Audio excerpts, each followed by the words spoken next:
We don't attain awareness of that true self by achieving and accomplishing. It doesn't say, oh, yay, good, you did so much, you finally arrived. One day our divine self says, good, you suffered enough, you tried enough, you worked hard enough to get it.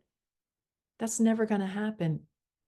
It knows who you are in all your completion now, your perfection, your capacity for amazing, astounding, life-evolving creativity.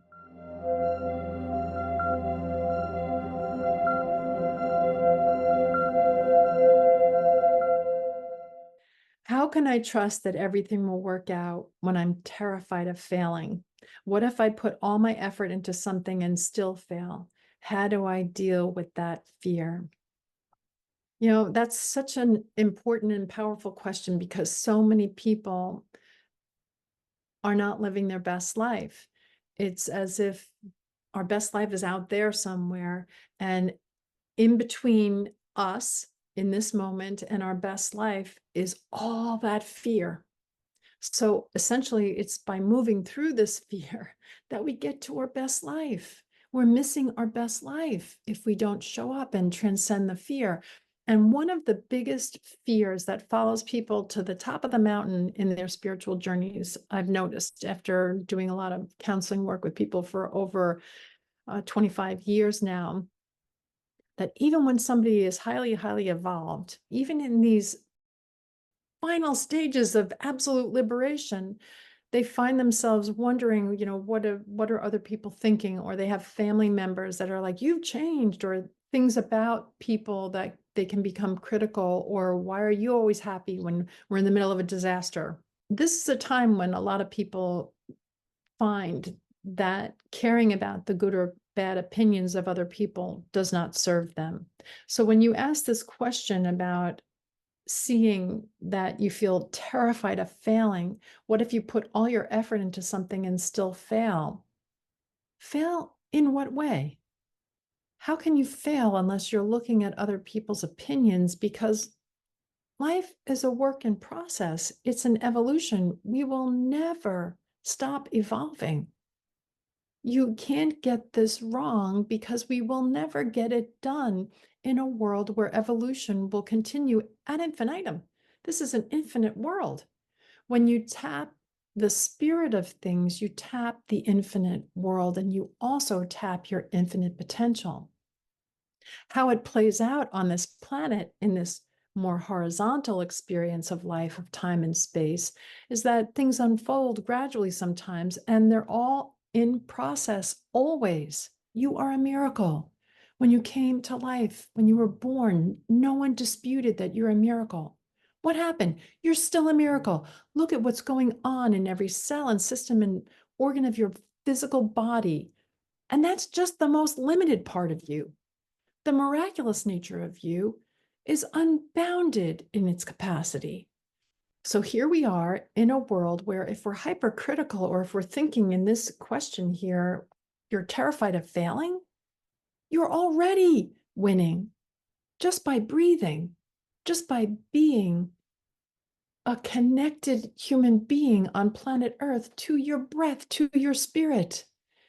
Again, you came in with your first breath, you'll leave with your last. Every breath you breathe is a sacred act of oneness with the divine of you that animates you in every moment, that supports and supplies you in every moment. Think about this for a minute. I've heard this in the past, and I read an article once in Forbes a long time ago about this very question about how can you trust that things will work out when you're afraid of failing? Well, Steven Spielberg was turned down for film school 3 times. Albert Einstein was labeled, I think it was that they said that he was not very bright in his academic records. Walt Disney was turned down, I think, in an ad agency because they said he wasn't creative enough. So here you are thinking yourself, you're terrified of failing. Oprah Winfrey was fired from a job early on as a person who was an anchor or a reporter.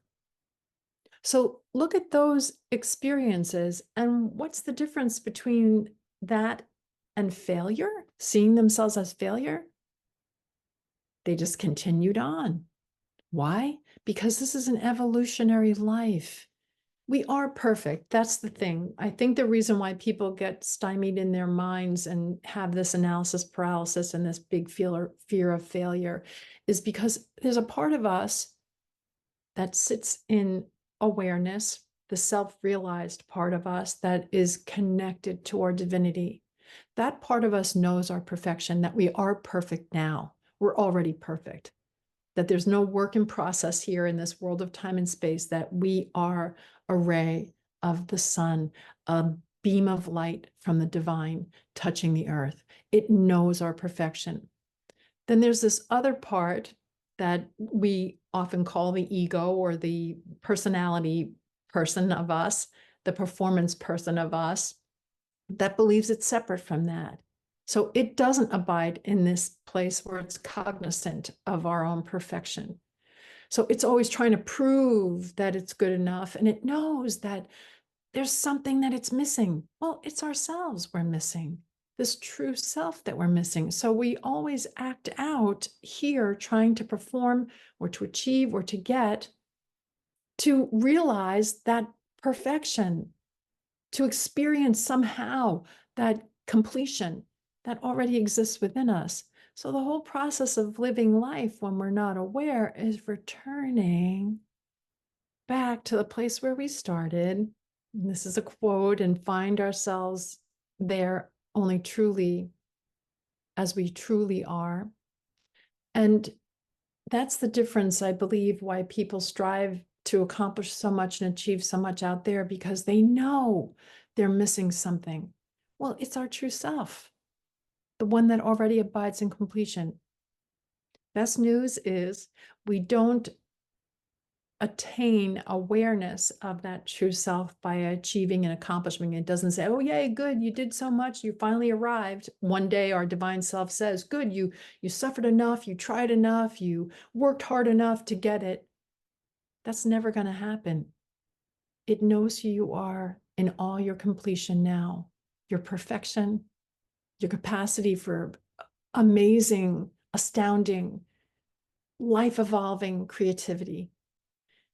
And it stays in a place of sweet repose unless we begin to go inward to tap it and to unearth it and to live that out loud from a place of completion. Tell me where to go. Tell me what to do. Tell me what to say. Voice of completion, voice of my own best interest, the true essence of me. And when we begin to move into life from there, no longer are we afraid of failure, because we know that life is a work in process and that everything is something that's evolving, because this is our evolving and evolved being, our complete being. It's already evolved, but it's still evolving. The divine is always a dichotomy in that way, kind of a mind-bending dichotomy. How can it be evolving and already evolved? That's when you know you're touching the true essence of you. When you hit that divine dichotomy, that the truth of you is just mind-blowing. There's no way to cogitate about this. So drop yourself down now into your heart to get over this idea that if you're terrified of failing, how do you trust that everything will work out? There's only one way: by developing perfect trust in your own divine self, the one who's already arrived at every destination, and the one who knows completion and your own inherent completeness now.